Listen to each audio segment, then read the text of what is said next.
Dalam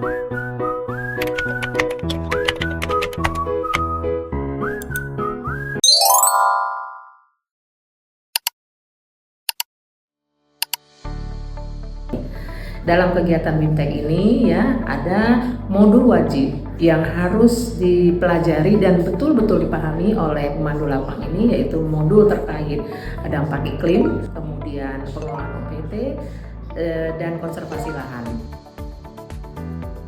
Jadi tadi kita menyampaikan tentang erosi tanah, pentingnya erosi tanah karena erosi itu selain mengikis tanah juga dia membawa pupuk, kemudian bahan organik ya, dan karena bahan organik pergi maka potensi tanaman untuk merenah tinggi, sehingga itu perlu kita pulihkan. Dan diperkenalkan juga beberapa teknik pengendalian erosi, ada teras bangku, teras kebun, teras individu dan lain-lainnya tadi dijelaskan. Dan juga tadi ada tambahan terkait dengan agroforestry dan juga tentang pengendalian longsor ya untuk lahan-lahan yang cukup curam. Jadi untuk perbaikan erosi harus menggunakan dua pendekatan ekonomi tadi, harus menambah income petani, juga pendekatan pemberdayaan petani yang melakukan ya dengan pendamping, nanti dengan pemberdayaan mengetahui berdiskusi ya dengan petani apa baiknya gitu ya, karena mereka lebih tahu tentang lahan mereka. Saya kira itu. Yang saya sampaikan ke teman-teman ini di lapangan adalah memberi penguatan wawasan terkait dengan apa itu perubahan iklim, bagaimana prosesnya, lalu bagaimana mengantisipasinya.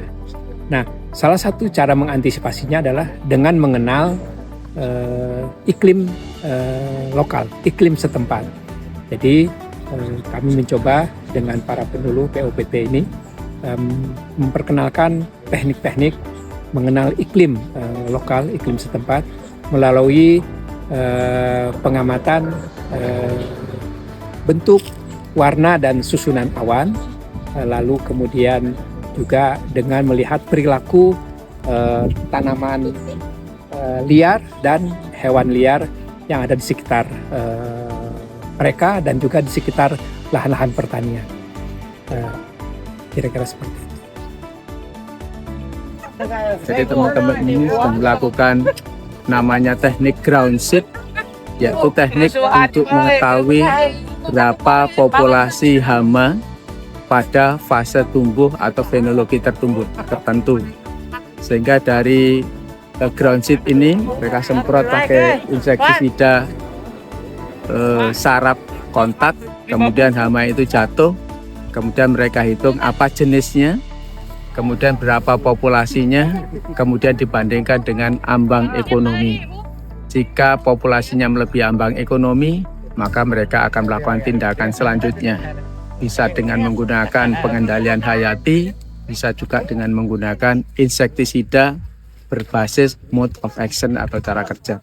Dari situ maka populasi akan turun drastis, yang selanjutnya bisa dikelola dengan menggunakan cara-cara yang lebih ramah lingkungan, misalnya dengan menggunakan insektisida hayati, dengan menggunakan musuh alami, atau cara-cara yang lainnya yang lebih ramah lingkungan.